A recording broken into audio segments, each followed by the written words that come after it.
It's the Weekly Wrap with your host, broadcasting legend Bruce Wolf, and his trusty sidekick, comedian Tim Slagle. And now, without further ado, Bruce Wolf. Bruce Wolf, Tim Slagle. Oh, not on the Weekly Wrap because Tim is out of commission right now. But Minnesota. He's in Minnesota. Yeah, that's what he says. I thought I saw him on that Signal chat with everybody else, but our producer here. Do we even need? I mean, this story's actually run its course already, and it's been all week.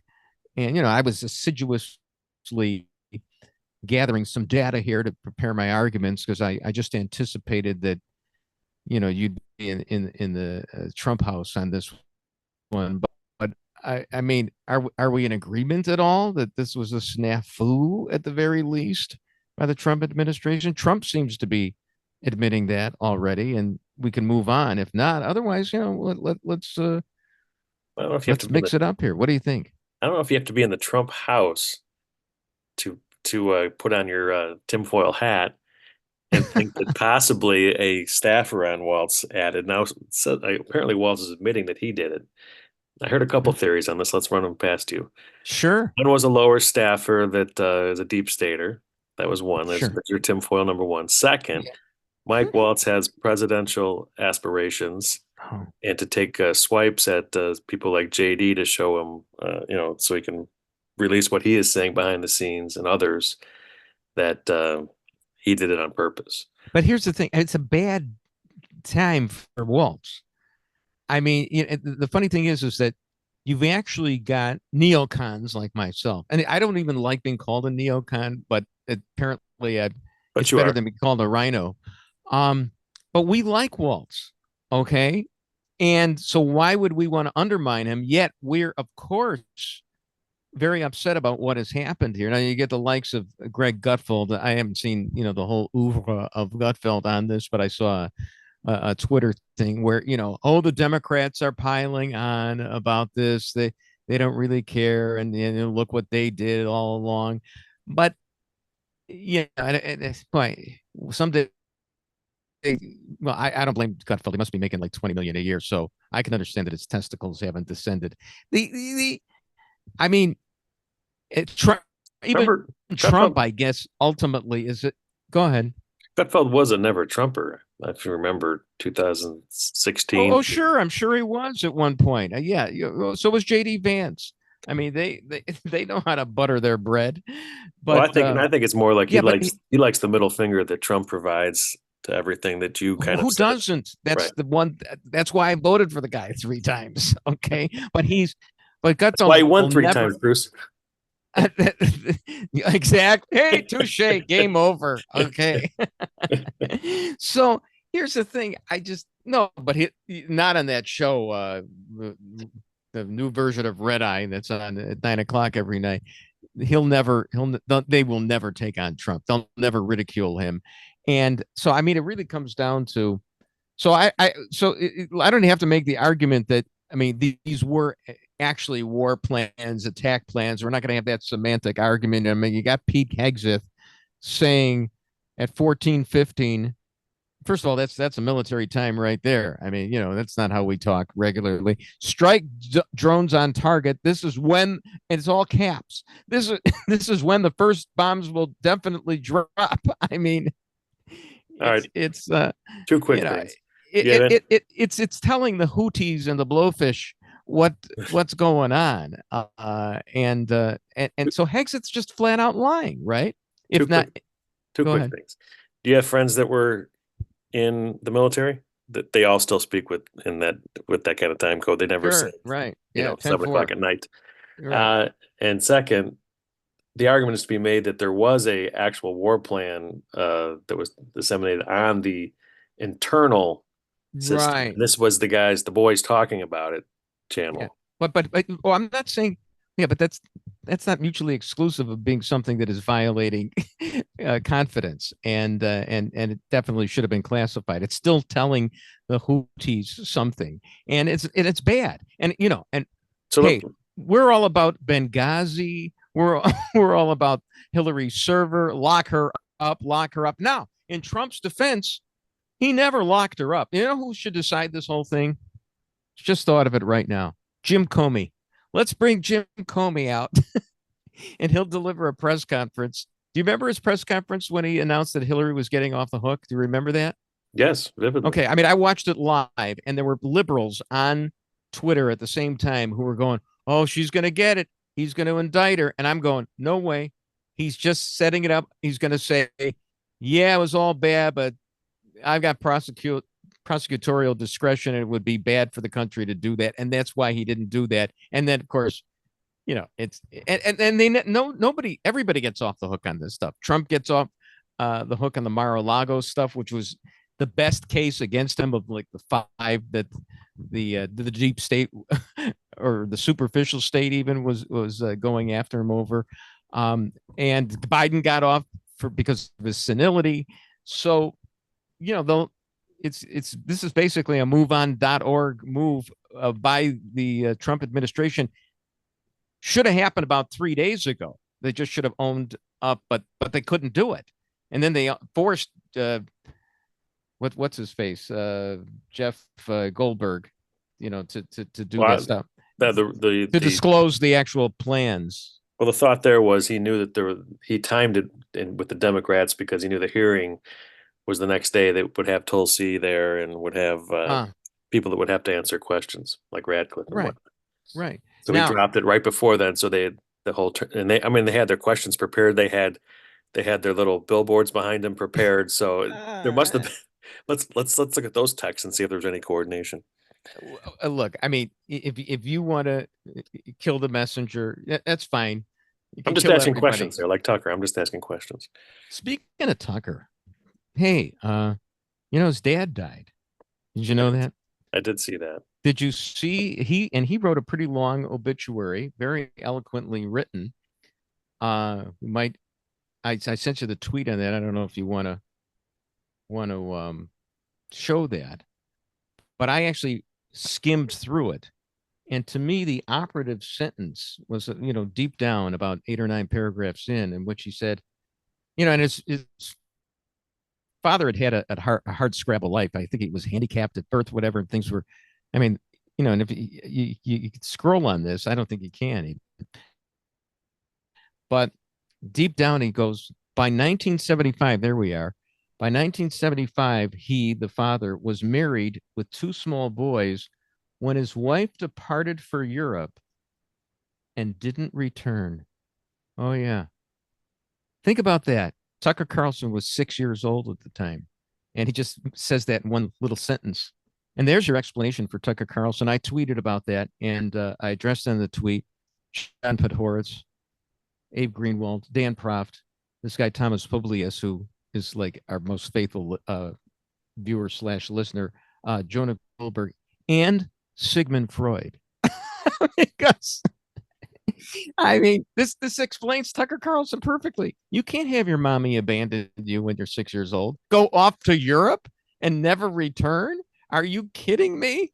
Yeah, see, I always thought he was blood into the Swanson fortune. No, that was his stepmother. Yeah, and here's the thing: so when his stepmother, and he said his father loved the stepmother. They were married for 44 years.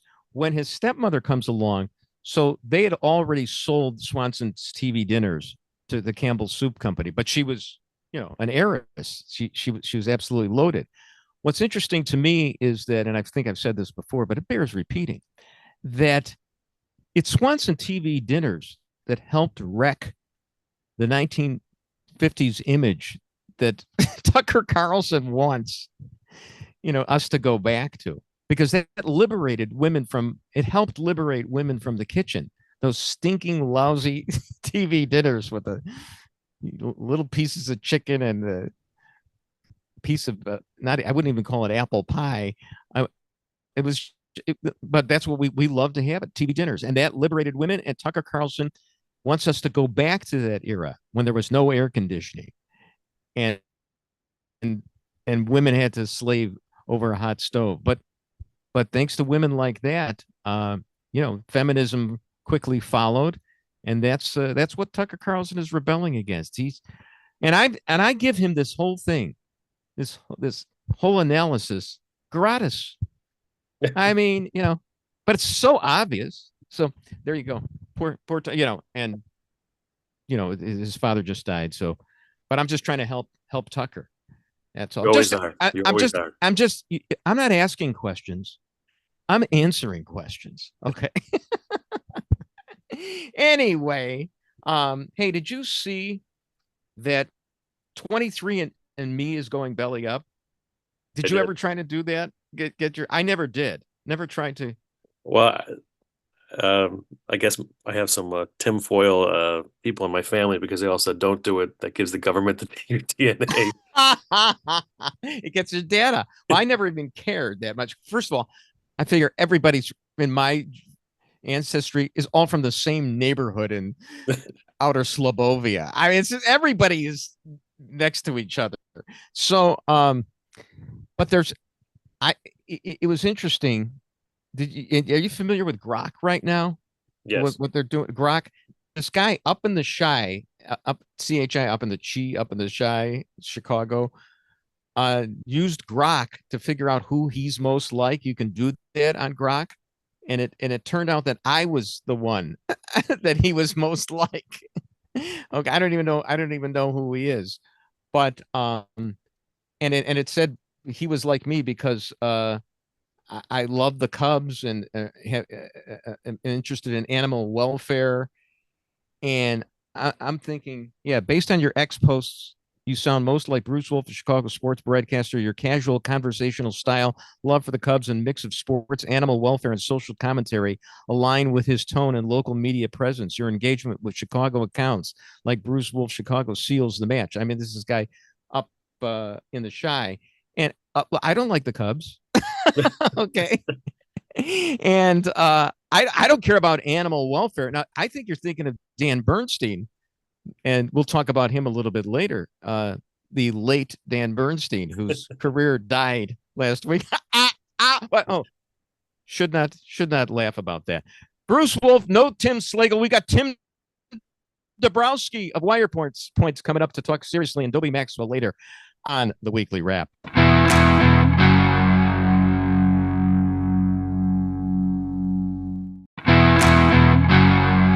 Bruce Wolf, no Tim Slagle this week on the Weekly Wrap. Tim is out of town, and we are pleased to be joined in the next couple of segments by Ted Dabrowski of Wirepoint. Thanks for coming on, Ted. Really appreciate it. Oh, thanks for having me on, Bruce. So if you people don't know what Wirepoint is, why don't you? Because if you want the ammo to show how profligate this state is, just go to Wirepoint. There's, right on the first page there's about 20 stories you can look at about waste, fraud, and abuse. I mean, you're basically your Doge without Elon Musk. Yeah, we're Doge without the powers. That's what it is. and without the billions. And but that's okay. But you got a nice view there. It's good. It's good. We got a nice. So, before we and I love the statistics, although they're so overwhelming. I mean, I can't get over how much the superintendent of the Dalton schools makes. I mean, it doesn't sound like you're in Dalton right now. I mean, I can understand where you are. I'm just kind of guessing, playing a little geography in my head. Maybe that district, the superintendent deserves that kind of money because the kids, but maybe 70% of the kids in those high schools actually can read at a grade level. But I mean, Dalton, right. Dalton, how much does the superintendent make in Dalton, and why, and what do we do about it? Well, he makes $450K, but he just got a $30,000 raise. So he will be making $480,000 before perks. And that's the highest in the state. And, and what's interesting about that, first of all, Dalton's not a very, it's certainly not a wealthy area. Only 19% of the kids in the school district can read at grade level, and only 7% can do math at grade level. So you can see that it's not a high-performing place either, and it's got less than 2,000 students. So that's a pretty good pay for a superintendent who's got I guess an interesting track record. Let's call it. How does a boondoggle like that exist? And you have to. I'm really biased. First of all, I live near as Dan Proft used to say, in Ice Station Zebra, near near the Wisconsin border. I'm a renegade grew up in Skokie. I see Niles Township High School, District 219. I went to Niles East. I'm actually a little surprised it's like only 40% or so that can read at grade level at Niles East. I don't know what happened there. But in any event, and then, we were the Wandering Jews of Deerfield. I see they've got the second highest paid guy, but I mean, they're pretty good with the proficiency in reading. I mean, is it fair to make the nexus between superintendent salary and reading No, I mean, proficiency? there's no nexus at all. Fair? It has to, Right. something like know that. something like political power, corruption. And Dalton kind of gives you that, right? This is where all the famous stuff has come out from the mayor there. But Waukegan, Yeah, the mayor, right? Even I I got know places about like that. The mayor, Waukegan. And again, I don't disparage these people because I don't know who they are, and they've worked out a good deal for themselves. But they're getting paid tons of money for school systems that don't work anymore. They're basically, I guess, kind of more daycare and job creating centers. But yeah, people are getting super wealthy. And look, here's an interesting thing. We have 850 school districts. That means we have 850 superintendents. A place like Florida has just about 70. So they don't have near the number of bureaucrats. They have big county districts. Ours is the style where we have so many government units of government so that all the bureaucrats get paid, and then they get paid big money and big pensions. Do we still have a lot of townships too, Oh, more yeah. so than Oh, anybody yeah. in the world? So Yeah. that's a function of just, an accident of history here. And people have addressed this before. I mean, being a conservative, I believe in the, subsidiarity, so that Mhm. more power should be reposed the lower the level is. So in one sense, okay, take it away from the federal government. I'd rather see, the proliferation of governmental units at the state level. But then on the other hand, as you point out, I mean, it gets to be ridiculous because it's just, we should probably be consolidating, as we should be consolidating the number of schools in Chicago where they have so many empty ones. So yeah. Exactly. Yeah. So I'm a huge believer in local too. But what happens in Illinois, this isn't really local. It's duplication, and a lot of it's funded by state dollars, right? If local Right. people want to fund local duplication, that's on them. But a lot of this is state dollars that are funneled back, grabbed and then funneled back to create more local government. So it's duplication and waste. Yeah. So, I mean, I know a point you wanted to address. And by the way, I had no problem with you dictating what we should be talking about today. I am here for you. Absolutely. But that you say that unions really aren't the core of the problem. It's the politicians. Of course, it's a symbiotic relationship between the unions Absolutely. and the politicians. And after all, as Mick Jagger said, it's you and me. And we're the ones in the end, we're the ones who keep voting these people in. And it reminds me so much. Was it the governor of New Jersey who said, that he was going to win a great contract for the teachers, and when he didn't realize that he's supposed to be on the other side of the bargaining table. But that's the way it goes. And they're in bed with each other. And so what do we do about this? I mean, it's almost like organic change has to be made, or we should all move. Well, it's funny is I read all the articles about the Chicago Teachers Union in particular, and how they're the most militant, and I say it all the time too, most militant. They're way too much power, etc. But then I got to start to studying a little bit about unions in different states, and I found that there's the other extreme of union power, and that's a state like Texas, for example. In Texas, I mean, you can have teachers unions, but the government makes it illegal for the school district to negotiate with the unions. So in other words, the people have all the power, and the unions don't have the power to negotiate and to strike and to do whatever the hell they want. So it's the laws in Illinois, the laws that our legislature has given these unions, that gives them the right to strike and to negotiate over all these things. That's why they do it. That's why they have all this power. So Now, right. here's one of the problems is, I know we always talk about the Chicago Teachers Union, but even downstate, aren't there a lot of, communities where the teachers compose a very large percentage of the workers in those towns, and they have unions as well. And we always talk about the big bad CTU, and it is, but it's basically a statewide problem, isn't it? Oh, it is. I mean, it is. I mean, if you take, I'm in Wilmette in the New Trier area, those they're not like the Chicago Teachers Union, but trust me, they have lots of power. They all have masters.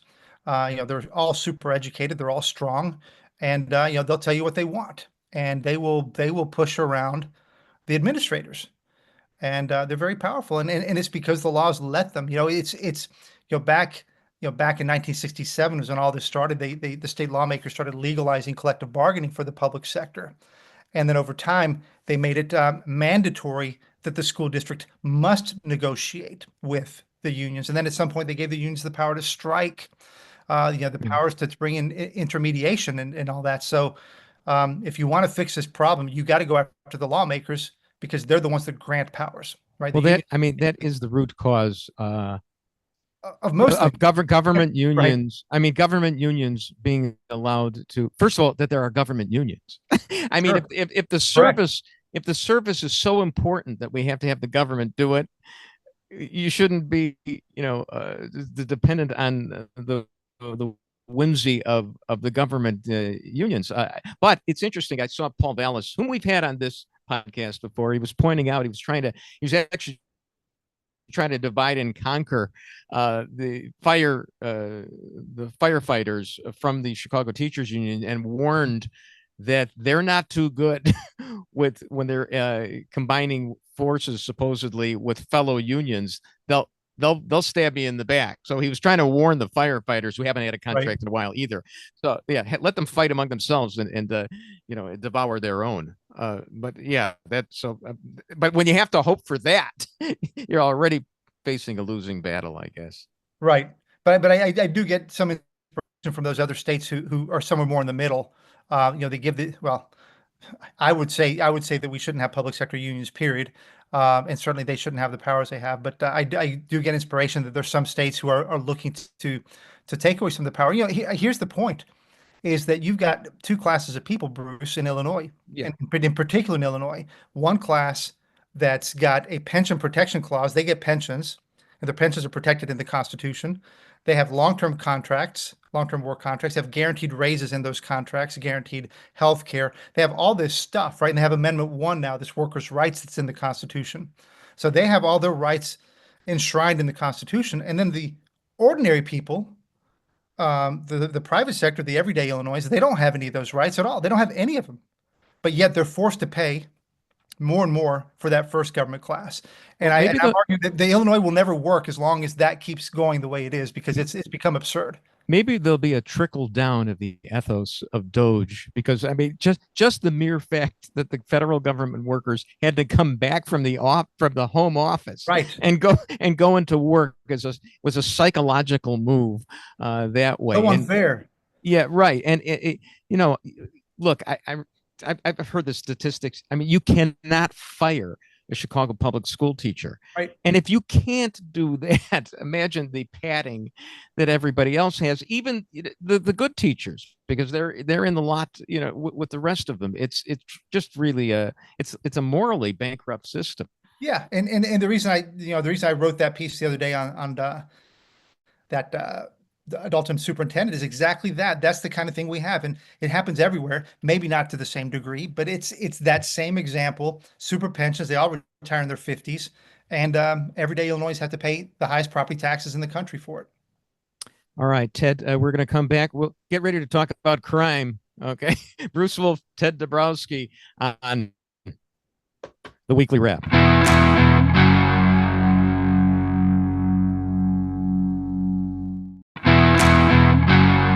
Bruce Wolf, no Tim Slagle on the Weekly Wrap Up. We have Wirepoint's Ted Dabrowski. We were talking about the unions. Let's talk about maybe the criminals should have a union as well.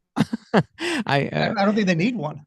Right, exactly. They don't. Now, I got to tell you something. So a couple of years ago, I'm listening to Jonah Goldberg's podcast on the Dispatch. He was in town. The Illinois Policy Institute, very familiar with them. I think the guy's name is Mike Paprocki. I'm not sure. Matt Paprocki, good guy, intelligent and everything like that. And, they talked for like about 40 minutes, talking about national problems, general conservatism, Chicago pizza. Jonah believes it's a casserole, all that. Finally, Jonah gets to the point about 40 minutes in. I'd be remiss if I didn't talk about the crime in Chicago. And, just the fact that it was buried to about the 40-minute mark. And then Matt goes, well, I'm not like one of those people who moves down to Florida. I could think of a couple of people who've done that, and businesses who've done that. Personally, I live in the city of Chicago. I haven't had any problems that way. There are problems, but he didn't want to magnify it. He didn't want to make it look like a commercial like we had for our gubernatorial candidate last time around, where people in Lakeview were being robbed, even though you could see it Right. from the doorbell cam. So my question is, people can do a lot of things with different statistics, and I get overwhelmed by them. How big of a problem is it really? And we did elect, Chicago didn't go for the Brandon Johnson radical for state attorney. Eileen Burke O'Neill did get elected, and so at least it showed that even the Democrats were tacking back a little bit to the center. What's your view on the criminal situation? Well, yeah, I think you're going to see us tag back to the center, I think, after Brandon Johnson too, right? So we went from Lightfoot, we thought we are getting rid of something really bad. And, with all due respect to her as a person, speaking politically, we thought we were getting rid of somebody really bad, and we got somebody far worse. So, it's gotten extreme. Well, look, I've looked at the crime numbers a lot, and I think I know them pretty well. And some of the things that I think were pretty scary were the way robberies went up last year. This is last year. Robberies, you started to see these, 8 and 10 serial robberies go on. The kids would rob a car, then just go around. I think it got pretty scary because it started to get into, Lakeview and other areas like that. So it started to get pretty serious. And of course, we had this huge jump after George Floyd and COVID. Now the good news is things are starting to calm down nationally. And you've had places like Philadelphia, their murders are down 48% from 23 to 24, 48%. That's a massive drop in murders. And places like DC and Baltimore, 30-something%. We only went down 8%. Now, okay, so this is in the last year, 8%, good. But when you look at us compared to the rest of the nation, we've been the murder capital 13 years in a row. We have 200 more murders than New York City, and they are 3 times bigger than we are. So it kind of tells you we're still like the extreme outlier. There are, if I may interject, Sure. The liberal argument is, well, per capita, we're not. There's smaller towns that, I don't know, Memphis or whatever, St. Louis, I can't remember which ones they are, that they're, Sure. We're the murder capital because, and we got more people. But I mean, you do point out how New York is much better, even though they have, 3 times the size of Chicago and other cities as well. So here's one thing with the numbers I always see. It reminds me of when I used to watch on TV, and they talk about flight cancellations at O'Hare because of the snow, and they'd say 200 flights are canceled, and then I always was yelling at the TV, or when I was even in the studio, I would, what, out of how many? Right. So I mean, yeah. So I mean, you kind of given us a handle on this. Well, let me dizzy me a little more with stats. Yeah. Here. So to be fair, we did a report on this, the 75 largest cities, and we pulled out who led in total murders, and that was Chicago. And then we did the rate per every 100,000 residents, which is the more correct measure, right? And that was St. Louis. St. Louis has about 53 murders for every 100,000. However, there's 2 arguments. One is there's big cities, and then there's like the St. Louis. Is St. Louis a big city or not? I'm sure plenty of people would argue about that. So when you take the 20 largest cities in the country, Chicago's number 1 in total murders, and Chicago's number 1 in rates. Okay. So that tells you something, right? It's kind of hard to compare, I don't know, Chicago and. Okay. So, it really comes down to, and even for the liberals, of course, it's a question of NIMBY, not my backyard. Right. This, I mean, I used to, when I was, especially when I was in TV, snidely remark to myself, okay, here's the lead story. It's the Englewood murder du jour. I mean, it was always, or sometimes I'll look. I was born in the Lawndale section of Chicago on Roosevelt and Harding. I was born there. My father had a hardware store on 16th and Springfield. Those are the areas, I mean, what's fascinating is so many of those areas look like after the bombing at Yucca Flats. I mean, there's nothing even there, but somehow there's crime. But you did mention Lakeview. I mean, how much is this seeping into the so-called good neighborhoods? Well, when you started getting the car robbery, so this is also interesting, right? These car thefts. We went from 10,000 car thefts to over 20, I don't know what it's 23,000 car thefts. So now these are not carjackings, these are just car thefts. But you started getting these car thefts everywhere. And what was happening is that the people were stealing the cars and then driving around throughout Chicago and doing crime. So it became where you started to see more and more of these car thefts and robberies and things like that in normal neighborhoods. So it started to calm down. I will give you that. For me, I find it fascinating. Here, the reason I focus on murders, one, is because they're easy to measure, right? Other crimes are harder to measure. Are they reported or not? Most murders are reported, and it's kind of hard to hide a murder, even though Detroit tried to do that a few years ago.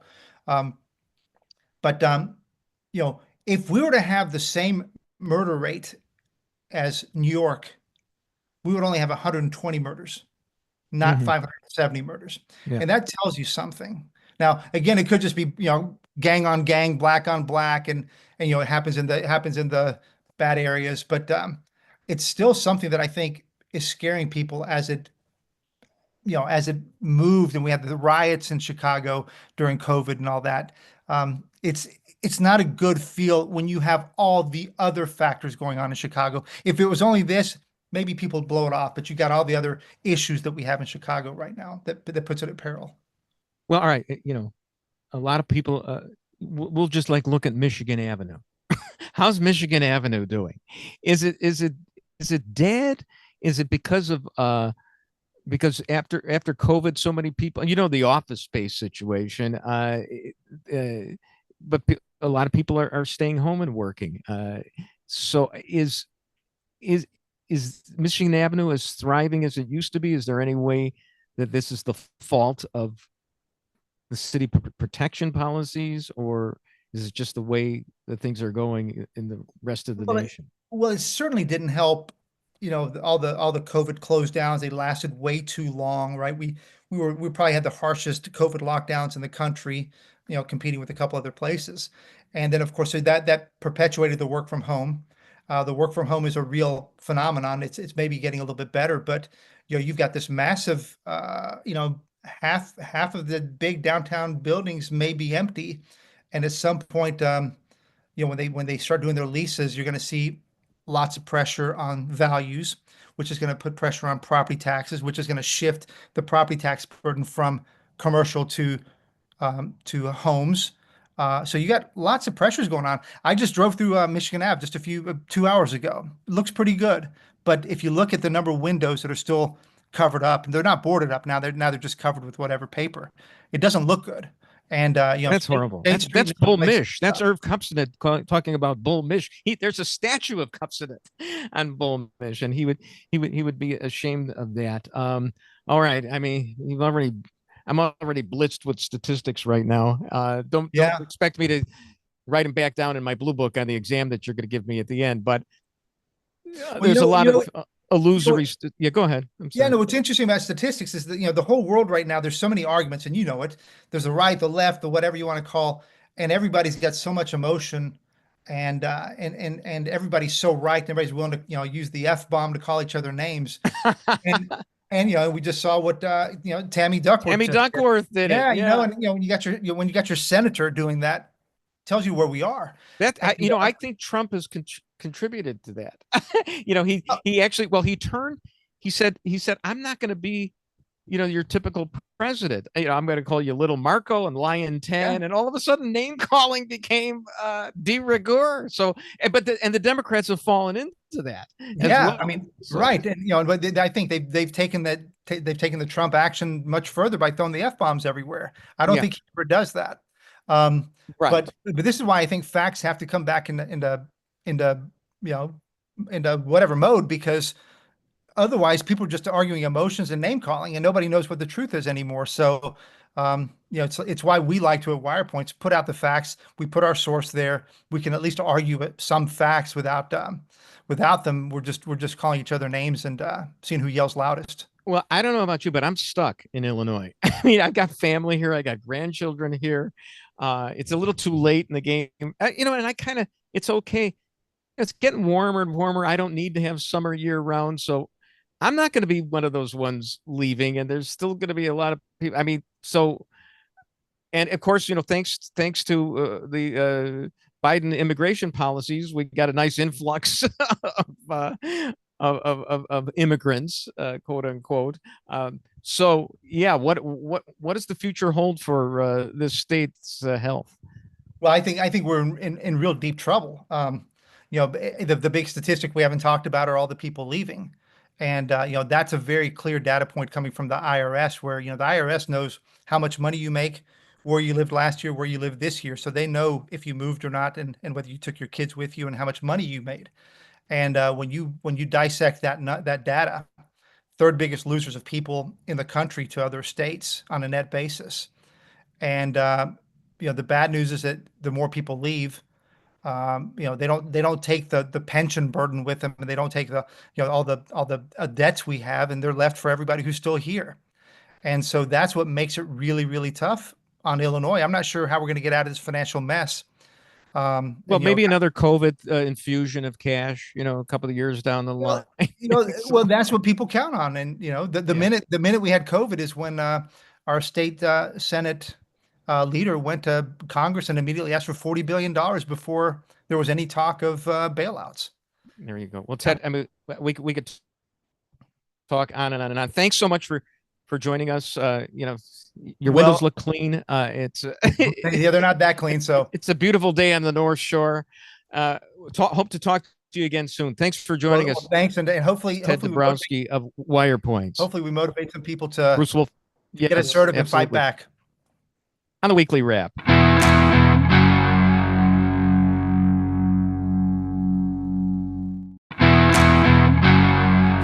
Bruce Wolf, Tim Slagle's not here on the weekly wrap, but just coming in for the bullpen. I signaled for Dobie Maxwell, former colleague on the Loop, and it's opening Bruce, day, and you're wearing a Brewers cap, right? I am. Tim is not here, and he's also not all there. So yeah, no, absolutely not. Now, I got to tell you, speaking of the Brewers, so Euchre died. Okay, this is somebody was saying this is the first opening. Yeah, the first opening day in like 75 years where neither Vin Scully nor Bob Euchre is on a ball game. 75 years. Was trying to figure that out. He came on the air when I was 10 years old. Oh my God. I listened to him every year. They said he, more than immediate family, has talked to more Wisconsinites than anyone else. Well, I saw Euchre. Excuse me. I saw Euchre on opening day, April 12th, 1965 at Wrigley Field. Cubs and Cardinals, and Euchre, and Euchre's the catcher for Bob Gibson, who got tattooed by the Cubs that day. And Euchre actually got a hit. But anyway, so he dies, a couple of months ago, I guess it was. Yeah. And so I tune into the station, The Score. Are you familiar with The Score? Sports Very radio? much so. I'm sure we're going to talk about Mr. Bernstein. We're going to talk about Bernstein right Bruce now. Bruce Wolf imitator. Okay. So I tune in. Yeah, because I know they're going to talk about Euchre, and I think it's going to be fun. And sure enough, they bring up what he did in Major League, and it was so much fun, that movie. And Bernstein is on, and the first words out of his mouth are, "Well, I don't like the Indians logo and everything." Okay, it's politically correct. Wow. Okay, can't stand that. And the thing is that's what Bernstein was about, is that, and he was, he's so progressive and so woke, and and would constantly remind everybody, would constantly signal his virtue about, you know, all things liberal. And of course, to me, a sanctimonious liberal hypocrite, which of course is redundant. Okay. I understand that, but you know, he's working at the last bastion of Neanderthalism, the Score, which has had one woman full time in a third of a century. but he can lecture everybody else. Who was it? I don't even know who it is. About well, her name is Leela Rahimi, and Oh, she's okay. actually I thought there was somebody auditioning to before that. replace him. He got fired. Mhm. Okay, so he gets fired last Friday. Have you followed the circumstances under Totally. which he got Yeah. fired? I He got listened to the fired story over a fish. quite a bit. Okay. Now I got to tell you just a little perspective, Dobie. Sure. In the Mount Rushmore of Chicago sportscaster firings, Mhm. I think of four people. One is Mark Giangreco, who lost his Channel 7 yeah. gig because Mhm. he called his co-anchor ditzy, for lack of a better term. Dan McNeil, friend of mine, who got fired because he made a comment about Maria Taylor's wardrobe on NBC. Okay, he got fired. Me, I got fired for keying a car when I was at Channel 32. And now Bernstein over a fish. Also, I got to tell you, I think I'm on the Mount Rushmore of Mount Rushmore because my former coworker, Tamron Hall, I don't know if you're familiar with her. I remember her from the Loop days. Yes. On Yeah, Fox well, 32. I mean, but she's like at her own syndicated show now. She's And everything a like that. national We star. interviewed her on the Score of all things. Mhm. We interviewed her like, 16 years ago. And she let it know on the air that I was difficult. Very, very pretty black woman. She said she felt like she was Sally Hemings on working with me, which of course would make me Thomas Jefferson, which would put me on the Mount Rushmore of Mount Rushmore. It's not but anyway, Okay. enough about me. What do you Yeah. think of a guy like Bernstein? I mean, isn't that beautiful? Well, I'm just saying, okay, he's got a fish. There's There she Tamron. is. Yeah. She was on the Loop with us. She was nice to us. I hope she was nice to work with. She was a very pleasant person. So I don't know. I mean, she's a good looking black woman. Yes, You think you're gonna, absolutely. you got to go out of your way to get fired in that situation. Good for her. Hey, God bless her. But no, I did meet Bernstein a couple of times. Oh, you I did? don't know. Yeah, I mean, wasn't thrilled. He was just kind of a guy. He used to work in Rockford, and I filled in Rockford. Oh. So I saw him at a remote one time when we were talking about some of the employees there. And, he used to work for the Rockford Lightning. I Sure. had at a thrift store, I found a Rockford Lightning glass, and I said, there's nobody else on earth that would appreciate this. So I gave it to him. Was the Rockford Lightning the baseball team or As a basketball team? Basketball team. Yeah, I know he did a little minor league. CBA. It was CBA basketball. Yeah, he did a little minor league stuff. He did DePaul basketball for a while. But he, as Hemingway said about bankruptcy in one of his characters, it happened gradually and then suddenly. So this is what happened. I mean, a few months ago, he inexplicably broke bad on a guest host from Barstool. Are you familiar with that? You ever I am not. No, yeah, I know. did. They're kind of like he caught a fish. Was it a female pregnant fish? They're basically frat boys doing sports talk, which actually sounds pretty good to me. Mm-hmm. But this guy called him Bernstein during transition. What are you supposed to call him? Probably Bernstein, and that's the thing. And he just went crazy. So it's not all that much of a surprise. I mean, maybe the whole thing had run its course, but basically he got fired for threatening to dox a guy who had probably wrongly accused him of not caring about the fish that he caught and took a picture of. But you don't do that to dox the guy's kids, and that's what he got fired over. Amazing. And you know what it's like to get fired from radio. I mean, it's bad enough when you're legitimate and you're doing a good job like you were and you get fired, but this is. There are three words you never want to hear in the broadcast industry: shut the door. Nothing good ever happens ever. I'm sure you've heard it too. And it's that they got your paperwork filled out, and at 8:59 you're on a morning show and employed, and at 9:01 the security walks you out of the building. Unbelievable. All right, let's talk a little politics just for a second. Okay. I mean, are you familiar with this Jasmine Crockett situation? She's I am the not. congresswoman, I guess. she referred to, Greg Abbott, the governor of Texas, yes, wheelchair bound, yes, came up with that great gambit where he Guy Caballero of government. He sent the immigrants to Martha's Vineyard. I mean, it was just great what he did. Well, she made a comment. She called him Hot Wheels. Okay. I mean, and it's kind of funny. That is pretty funny. But the thing is you don't do that.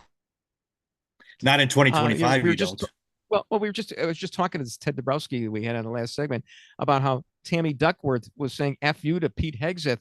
I mean, the Democrats are really getting down and dirty. And I think Trump is the one who got everybody to talk that way now. I mean, to call a guy Hot Wheels, a handicapped guy, you got to be careful doing that kind of stuff. You know what it's like.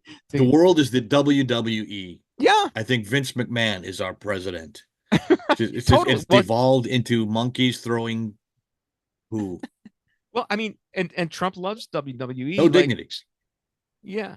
So, and always our conversations, every time you've been on, they get back to 1960s wrestling. I won't go there unless you do. It's your show. I'll go wherever you want to go.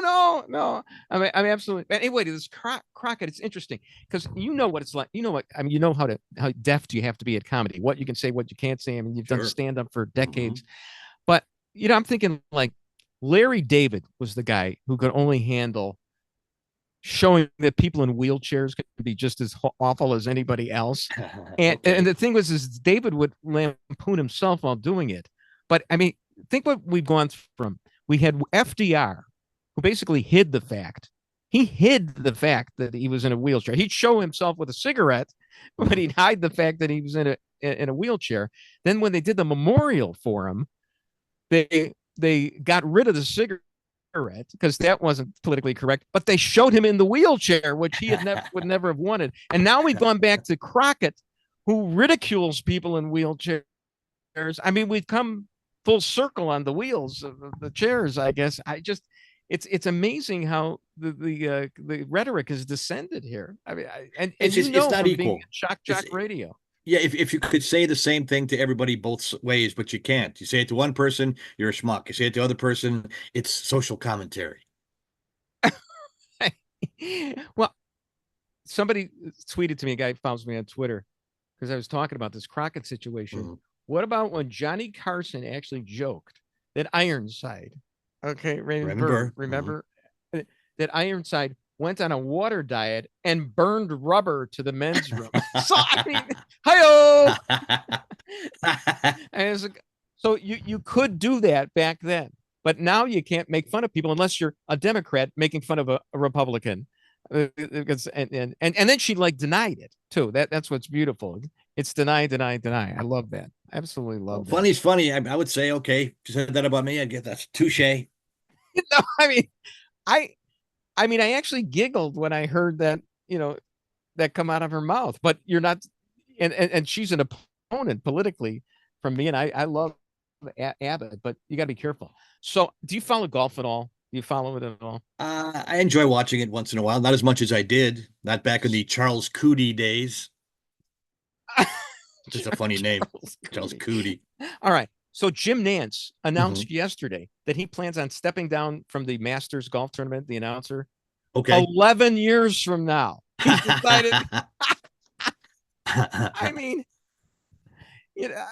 who makes an announcement like that? That would be the 100th Masters, and that would be his last broadcast. I mean, it makes sense, but CBS might not even be around 11 years from now. Yeah. Well, that'd be funny. He could be in a wheelchair. They'll call him Hot Wheels. He'd be in a golf cart. There we go. Who cares if he's going to step down? I mean, isn't Al Michaels stepped down 20 years ago? He's still on somewhere. I still love Al Michaels because every time I watch him, he comes up with a reference that's like pre-1970, and that there's only a select few who are understanding what he's talking You about. And me. Yeah, me and you. I mean, he'll mention it, Edward Carpentier, but nobody else will know what. You talk about a Pampero Firpo.